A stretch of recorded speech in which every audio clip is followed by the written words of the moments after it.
안녕하세요. 저는 올해 64살 된 사람이고요.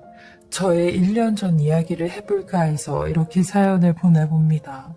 저는 39년 전에 남편과 사별을 하였어요.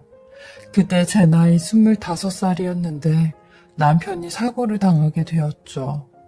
결혼한 지 6개월 만에 남편을 잃게 된 겁니다. 가족들이나 주변 사람들은 다들 제 상황을 알고 있으니 아이도 없고 초혼이니까 다시 결혼해서 새로운 삶을 살라고 했어요. 심지어 시부모님도 그런 말을 하셨어요. 곱디고 온 나이에 과부로 살기엔 너무 아깝다며 우리 아들만큼 너를 아껴주는 사람 만나서 살라고 하셨죠. 하지만 저는 그럴 수 없었습니다. 되려 그때는 위로랍시고 그런 말을 하는 사람들이 전부 다 미웠어요. 저는 남편을 잃었다는 충격에 하루하루를 죽지 못해 버티며 살아가고 있는데 어떻게 그런 소리를 할 수 있냐고 화를 내곤 했죠. 제가 남편을 정말 많이도 사랑했고 우러러 봤었거든요.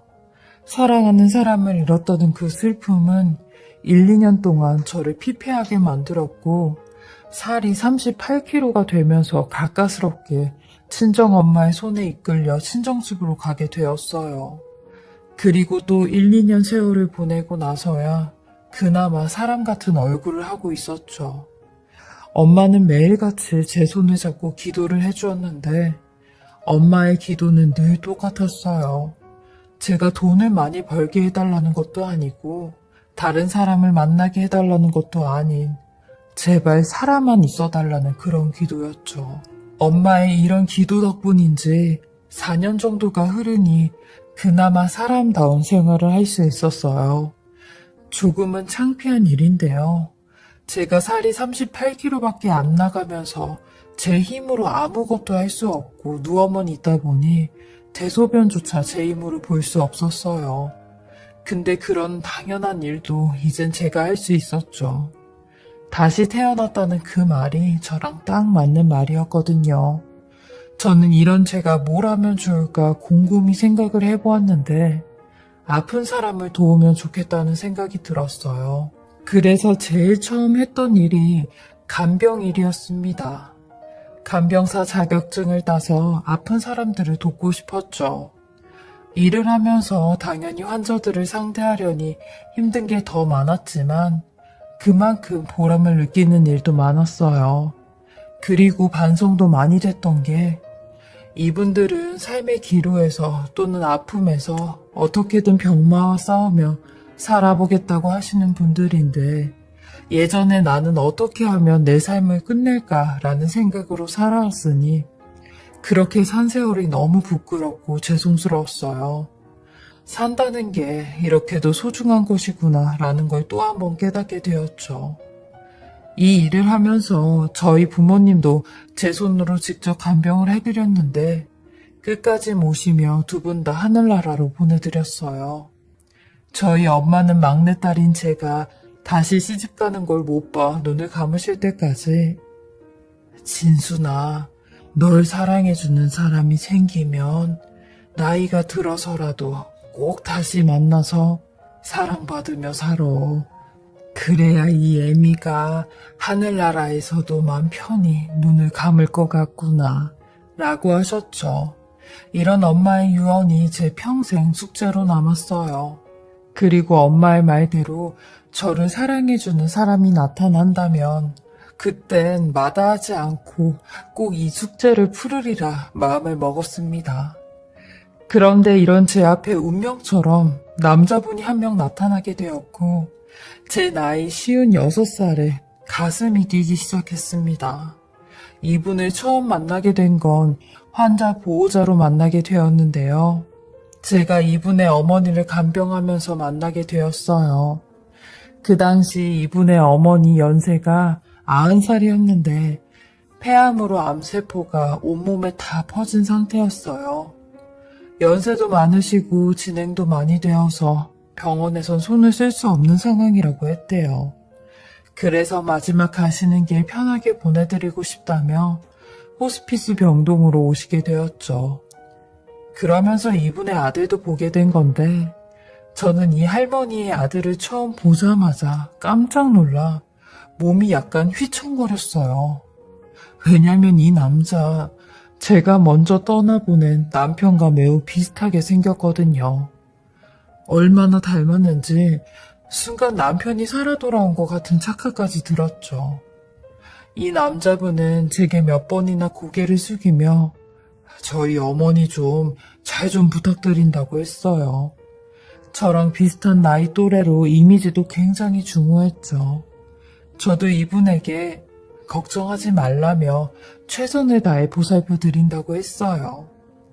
그렇게 이분은 다음 주에 오겠다는 말만 남긴 채 병원을 나섰죠.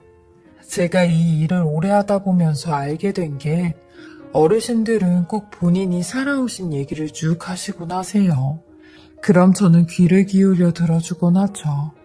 근데 이번에도 이 할머니께서 본인 이야기를 쭉 하시더라고요. 근데 대부분이 아들에 대한 이야기였어요. 할머니가 워낙 젊으셨을 때부터 몸이 안 좋아서 늦은 나이에 아들을 하나밖에 못 낳으셨대요.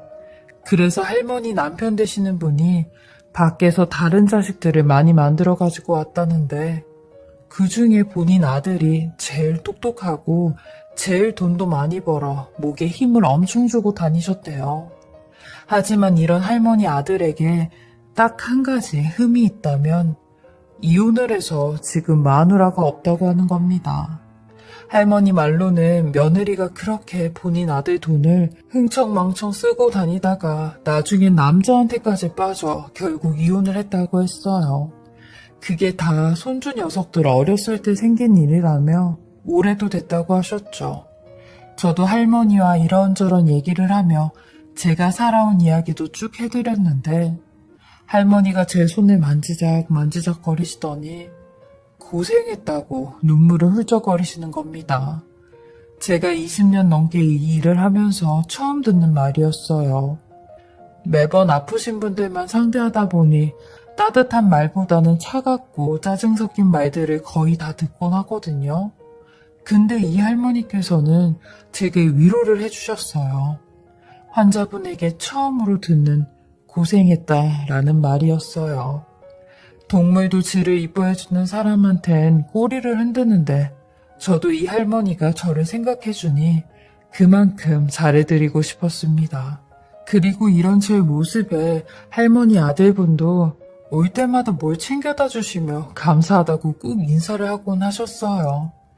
그러던 어느 날 할머니가 먼저 본인 아들에게 여기 박 선생이 얼마나 잘해주는지 아냐며 둘 다 짝이 없으니 잘 지내보라는 말씀을 하시는 겁니다. 그때부터 이분이 먼저 제게 연락처를 물어보셨는데 연락처 물어보는 명목은 본인 어머니 상황을 물어보려고 하는 거라고 했어요. 하지만 얼마 안 돼 저와 개인적으로 더 많이 연락을 하게 되었죠. 그리고 그분이 일주일에 한 번씩 할머니를 보러 오면 그때 저도 같이 보러 오는 날이었어요. 할머니는 저와 본인 아들이 잘 어울린다는 말을 끝으로 그 다음날 새벽 눈을 감으시게 되었습니다. 할머니가 돌아가시고 나서 문상을 하러 갔는데 사실 웬만하면 환자분의 문상을 가는 일은 드물어요. 하지만 이 할머니는 제게 의미가 크셨던 분이기에 장례식장에 갔죠.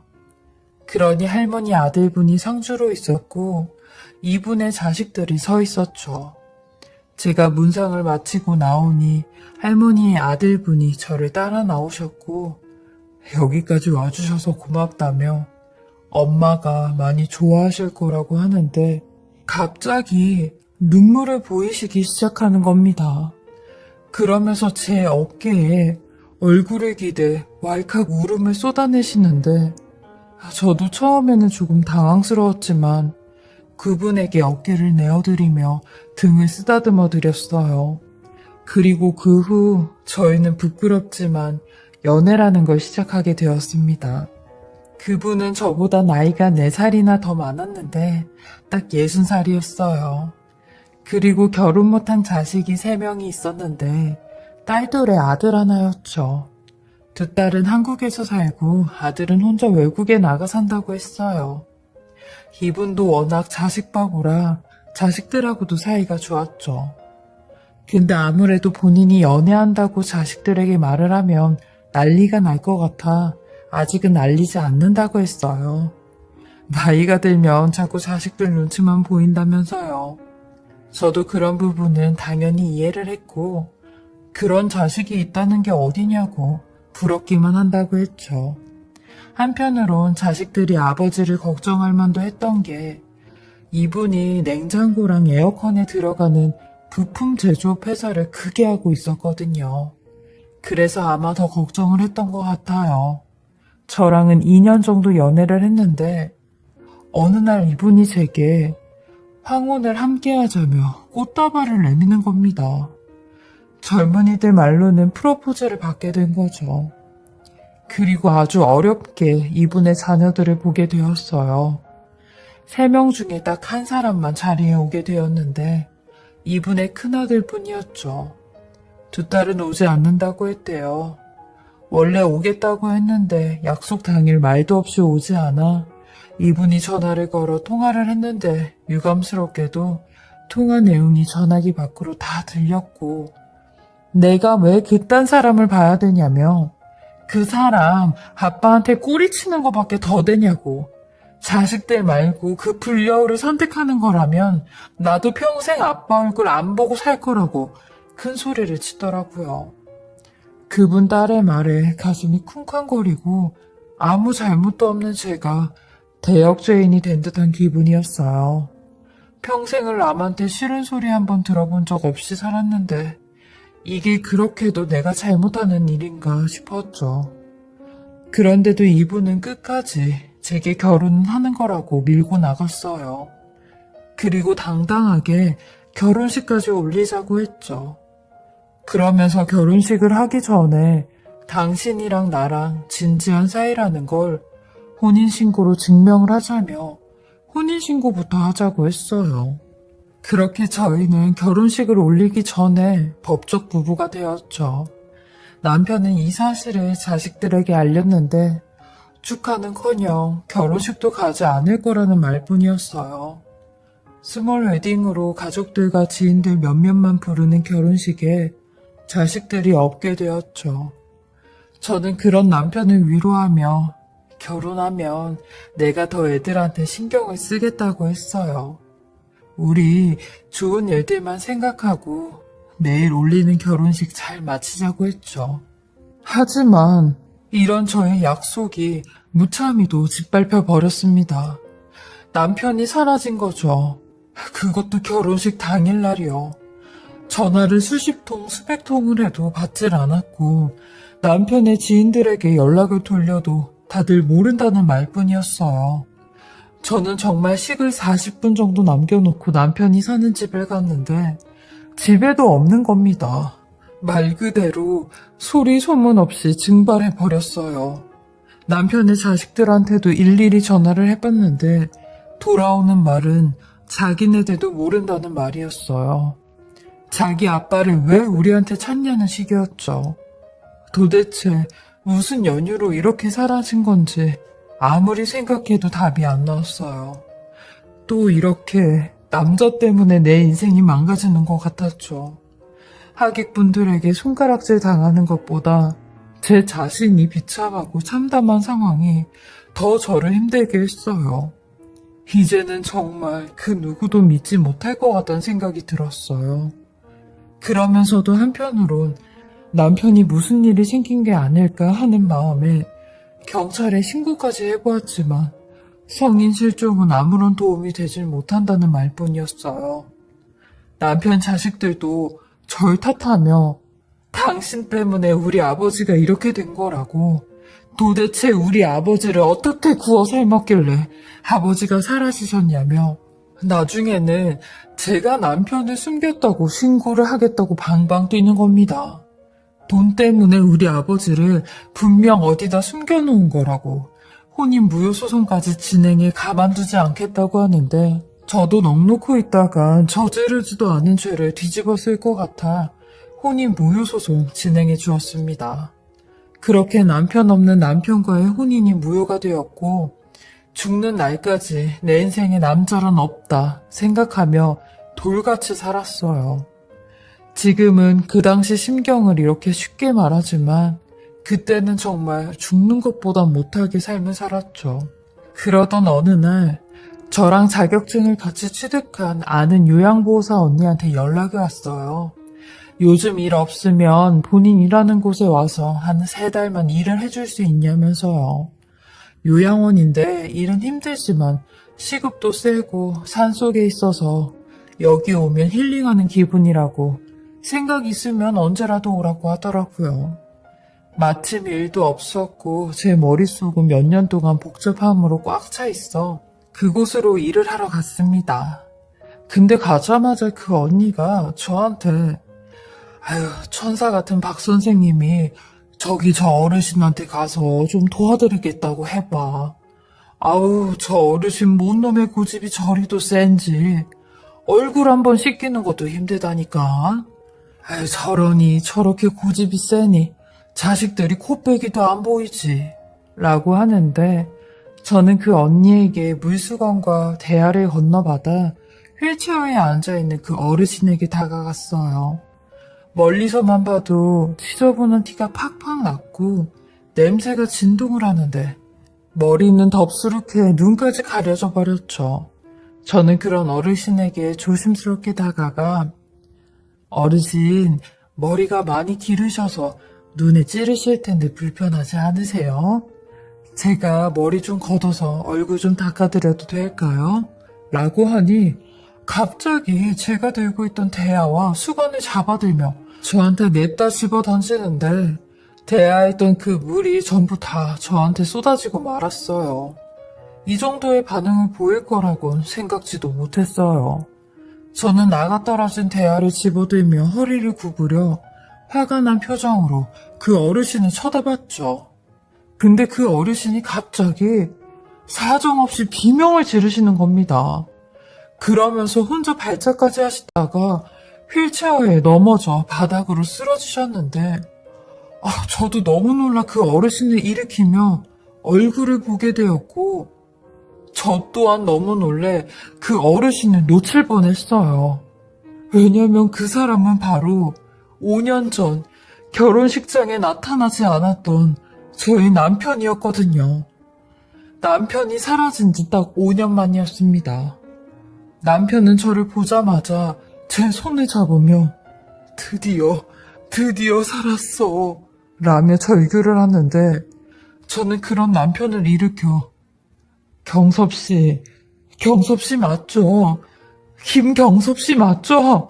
라며 몇 번이나 되물었어요. 그러니 남편도 흐느끼며 제 이름을 부르더라고요. 남편이 확실했습니다. 일단 저는 남편을 데리고 밖으로 나와 도대체 왜 여기서 이러고 있냐며 거동은 왜 못하는 거냐고 했어요. 그리고 듣게 된 충격적인 말에 저는 하늘이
무너지는 줄 알았습니다. 그날 결혼식이 있는 날 남편의 자식들이 집 앞에 본인을 모시러 왔다며 나오라고 했대요. 그래서 요놈들이 말은 그렇게 해도 애비를 데리러 왔구나 싶어 딸의 차에 탔는데, 아니 딸의 차에 자식들은 안 보이고 웬 건장한 남자 둘이 타고 있었다는데, 남편은 그걸 보곤 곧바로 이상한 낌새를 눈치채고 차 문을 열고 나가려고 했대요. 그리고 운전석에서 운전을 하던 사람과 몸싸움을 하다가 그만 교통사고가 났다는 겁니다. 그리고 정신을 차려보니 여기 요양원에 와 있었다는데, 더 믿기 힘들었던 사실은 교통사고를 당하면서 허리 밑으로 신경이 다 죽는 바람에 걷지 못하는 하반신 마비가 됐다는 겁니다. 남편은 이 모든 상황이 절망 그 자체였다는데, 아무리 얘기를 해도 이곳에선 보호자 허락 없이 퇴소가 불가했고, 자식놈들은 4, 5년 동안 코빼기도 보이지 않았는데 여기서 저를 만났다는 겁니다. 이건 하늘이 나를 돕는 거라며, 당신이 내 아내로 혼인신고가 되어 있으니까 나를 좀 데리고 나가달라는데, 저는 남편한테 자식들이 제게 했던 모든 짓을 전부 다 이야기해줬어요. 결국엔 이 모든 일은 남편의 자식들이 벌인 거였죠. 저한테는 제가 남편을 숨겼다고 누명까지 씌우면서요. 그러니 남편은 이것들 내가 가만히 안 두겠다고 다시 혼인신고하고 당신이 나 좀 도와달라고 하는데, 저는 그렇게 남편을 그곳에서 데리고 나와 남편이 잘 알고 지낸 변호사부터 찾아갔어요. 그리고 이 모든 일에 대해 이야기를 했고, 변호사님은 이제부터 자기가 하는 말만 들으라며 절대로 자식들에게 퇴소를 했다는 소식이 들어가지 않게 해야 된다고 했어요. 그리고 나서 모든 계획을 실행했죠.